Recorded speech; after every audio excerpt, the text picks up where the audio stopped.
पिछले चुनाव में कांग्रेस के प्रत्याशी रहे भाई उमराव सिंह जी, मंच पर बैठे हुए हमारे सभी नेतागण और पूरी मनासा विधानसभा क्षेत्र से आए हुए कांग्रेस के साथी पशुपालक किसान भाई दोस्तों, आप इतनी देर से सुन रहे हैं और मेरे पास नई बात कहने को कुछ नहीं है। कौन है जो इस बात को नहीं जानता कि रावली पुल के साथ अन्याय हुआ है?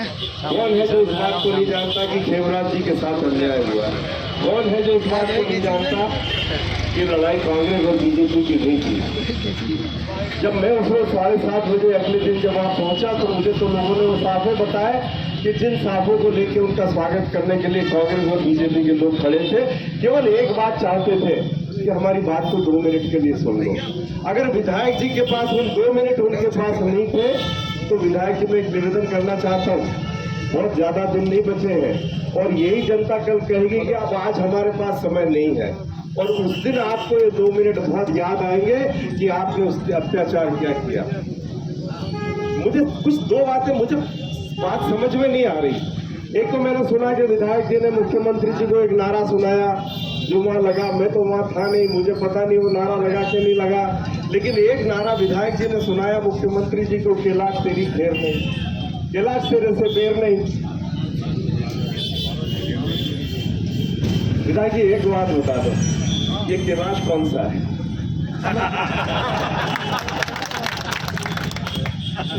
विधायक जी समझा दो, आप समझा दो, ये इसी मंच पर जनता के सामने समझा दो कि मैं किस कैलाश चावला किस कैलाश के लिए कह रहा हूं कि कैलाश तेरे से बेर नहीं। और भाई मंडल अध्यक्ष जी, आपने तो विधायक जी से अपनी दोस्ती निभा ली, उनने कहा और आपने FIR लिखा दी, जो नाम करने थे सब कर दिए, कोई कांग्रेसी नहीं बचे, व्यवस्था कर दी आपने। पर एक बात मेरे को समझ में नहीं आई, मंडल अध्यक्ष जी पूछना चाहता हूं कि ये राय किसने दी थी आपको FIR लिखाने की?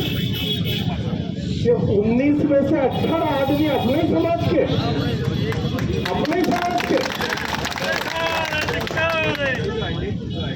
और वो जो 19वां आदमी है, मैं तो इसके भी खिलाफ नहीं हूँ, मैं तो फंसाने नहीं चाहता। हम कांग्रेसियों के धंधे नहीं है, न्याय को अपना काम करने देते, हम तो उस 19वां आदमी को ही बचा लो, हमें कोई इतराज नहीं है। पर उस 19 में को बचा लिया तो फिर 18 को जेल में भेजने का रहा और उसमें खेमराज जी है। मैंने तो कहा VD शर्मा जी ने कहा कि भाई कांग्रेसी गुंडों ने किया है। मैंने कहा चलो हम तो गुंडे हैं, भाजपा के संत तो बहुत है कुठार पे, उनसे जाके पूछ लो कि क्या ये वास्तव में खेमराज जी का काम है। और फिर मैंने तो ये कहा यार, मैं तो फरियादी को न्यायाधीश बना दिया। मैंने कहा VD शर्मा जी, आपने रिपोर्ट लिखाई ना, आपके मंडल अध्यक्ष ने रिपोर्ट लिखाई ना, आप आओ और रावलीपुर में लोगों से मिल लो और अगर लोग आप आश्वस्त हो जाओ कि खेमराज गुजर इसमें था तो हम भी आपका साथ देंगे। जाओ रावलीपुर में VD शर्मा जी पूछ के, हमसे मत पूछो, कांग्रेसियों से मत पूछो, उस गांव की जनता से तो पूछो तो सही कि आखिर तुम्हारा दुख क्या था, क्या है जो तुम 6 महीने से ज्यादा तक तुम कलेक्टर के चक्कर लगा रहे थे, तुम DFO के चक्कर लगा रहे थे, तुम SP साहब के पास जा रहे थे, तुम ACO साहब के पास जा रहे थे, वो दुख क्या था? और बताओ, उनसे पूछो कि क्या ये सही है। इन अधिकारियों ने किसी नहीं सुनी और इन अधिकारियों ने इसलिए नहीं सुनी कि विधायक जी चाहते थे कि उनसे बातें नहीं की जाए।